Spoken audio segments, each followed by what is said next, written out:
Islam mengajarkan harta yang kita miliki adalah titipan dari Allah Subhanahu wa Ta'ala yang harus kita gunakan dengan benar. Selain itu, harta yang kita miliki bukan sepenuhnya milik kita pribadi, tetapi terdapat hak orang lain di dalamnya.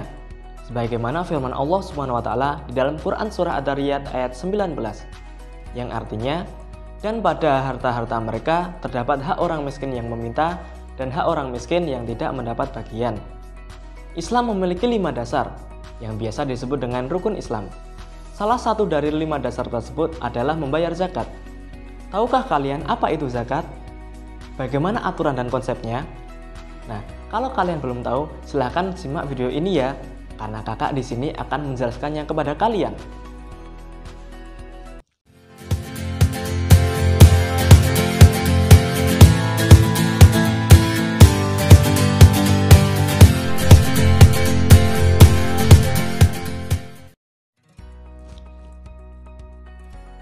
Assalamualaikum teman-teman, bagaimana kabar kalian hari ini? Baik kan? Semoga kalian selalu dalam keadaan sehat dan semangat. Perkenalkan, nama kakak Ahmad Zudan Makhluf, panggil saja Kak Zudan, oke? Kakak merupakan fasilitator laboratorium multimedia FITK UIN Sunan Kalijaga Yogyakarta yang akan mendampingi kalian semua belajar. Sudah siap belajar semua? Oke, kalau begitu, mari kita buka pembelajaran kali ini dengan membaca Bismillah bersama-sama. Bismillahirrahmanirrahim. Semoga pembelajaran kali ini bermanfaat dan penuh berkah. Amin. Kali ini kita akan belajar tentang rukun Islam yang ketiga. Kalian tahu tidak rukun Islam yang ketiga itu apa? Ya, benar sekali. Rukun Islam yang ketiga adalah membayar zakat. Pembelajaran kali ini bertujuan pertama, memahami makna zakat dan macam-macam zakat. Kedua, mengetahui orang-orang yang berhak menerima zakat. Ketiga, memahami hikmah berzakat. Keempat, menjalankan kewajiban berzakat sebagai implementasi dari rukun Islam. Kelima, memiliki rasa peduli sebagai implementasi dari hikmah berzakat. Allah Subhanahu wa Ta'ala telah memberikan kita berbagai nikmat dan rezeki yang tak terhitung jumlahnya, seperti kesehatan dan harta benda. Setiap orang yang memiliki harta benda dituntut oleh Allah Subhanahu wa Ta'ala untuk membelanjakannya ke dalam jalan yang benar. Teman-teman, di dalam harta yang kita miliki terdapat hak orang lain. Loh, kok bisa gitu kak? Kan harta yang kita miliki adalah hasil kerja dari orang tua kita. Tentu hasilnya untuk orang tua kita dan keluarga dong. Ya, memang seperti itu. Harta yang kita miliki memang hasil kerja dari orang tua kita. Tetapi, di dalam harta tersebut Allah menitipkan hak orang lain yang harus kita berikan kepadanya. Maka dari itu kita harus memberikannya. Salah satunya dengan cara membayar zakat. Nah, agar kalian lebih paham tentang apa itu zakat, silahkan simak video ini sampai selesai ya. Pertama-tama, kalian harus mengetahui apa yang dimaksud dengan zakat. Ngomong-ngomong, udah ada yang tahu belum nih apa yang dimaksud dengan zakat? Belum ya? Udah, kakak akan menjelaskan pengertian zakat. Zakat secara bahasa adalah membersihkan. Maksudnya adalah membersihkan harta atau jiwa. Sedangkan secara istilah, zakat adalah mengeluarkan sebagian harta tertentu untuk diberikan kepada orang-orang yang berhak menerima zakat. Zakat hukumnya wajib. Jadi, kalian jangan lupa untuk membayar zakat ya. Teman-teman, zakat tidak hanya satu jenis loh, tetapi ada 2. Seperti kata kakak tadi, zakat ada yang berfungsi untuk membersihkan jiwa dan ada yang berfungsi untuk membersihkan harta. Yang pertama disebut dengan zakat fitrah dan yang kedua disebut dengan zakat mal. Yang pertama adalah zakat fitrah. Zakat fitrah merupakan zakat yang dikeluarkan atau dibayarkan dengan menggunakan bahan makanan pokok seperti beras, singkong, gandum, dan lainnya. Besaran yang harus dikeluarkan adalah 2,5 kg atau 3,5 liter setiap orangnya. Terus cara membayarnya bagaimana kak? Ada yang tahu nggak nih? Nah, cara membayarnya adalah memberikan bahan makanan pokok tadi kepada amil zakat atau memberikan langsung kepada orang-orang yang berhak menerima zakat. Waktu untuk membayar zakat adalah mulai dari tanggal 1 Ramadan sampai sebelum dilaksanakan sholat Idul Fitri. Teman-teman, perlu diketahui bahwa orang yang wajib membayar zakat ada kriterianya. Kriteria tersebut ada 3.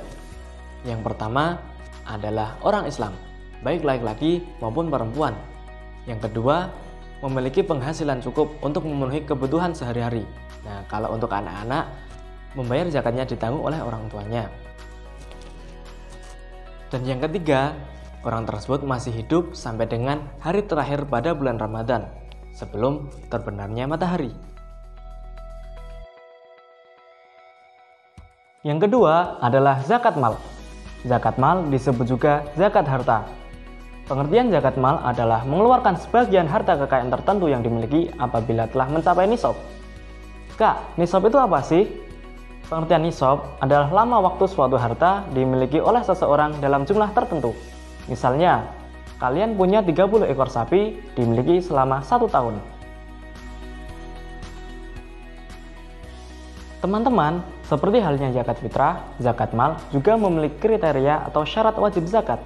Syarat-syarat tersebut adalah: pertama, pemilik harta adalah orang Islam. Kedua, pemilik harta sudah balik dan berakal. Ketiga, harta tersebut adalah termasuk harta-harta yang wajib dizakati. Keempat, harta tersebut adalah milik sendiri. Kelima, harta tersebut sudah mencapai 1 tahun.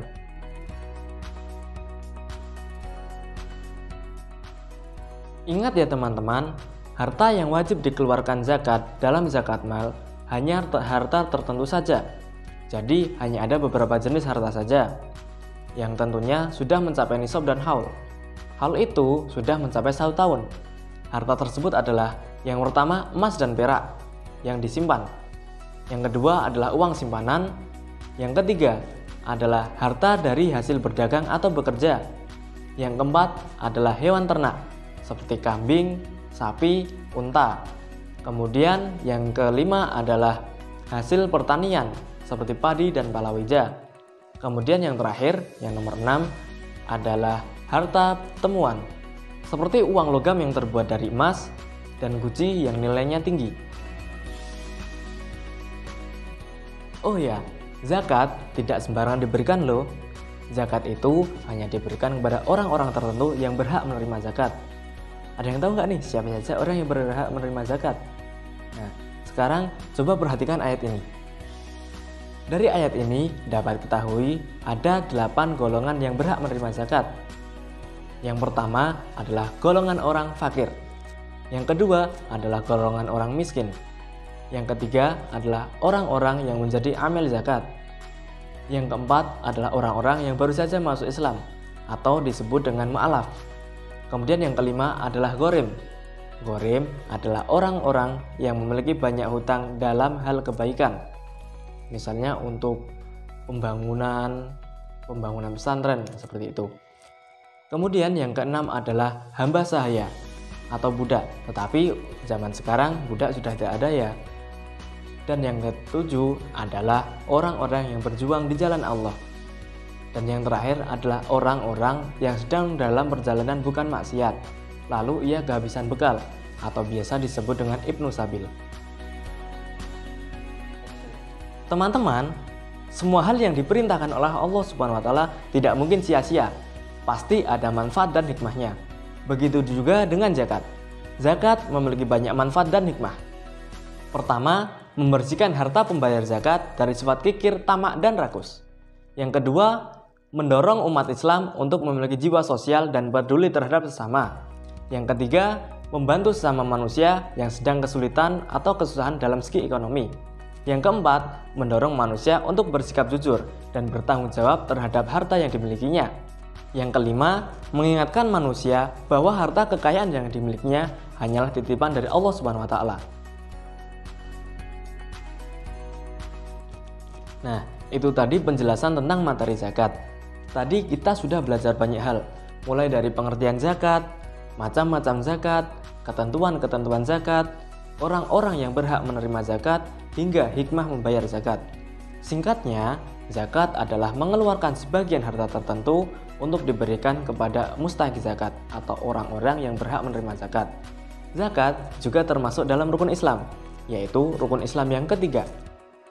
Dan perlu diingat bahwa tidak sembarangan harta yang digunakan untuk membayar zakat, melainkan sudah ditentukan. Zakat fitrah dibayarkan dengan makanan pokok. Zakat mal dibayarkan dengan 6 jenis harta, yaitu emas dan perak, uang, hewan ternak, bahan makanan, hasil pertanian, dan barang temuan.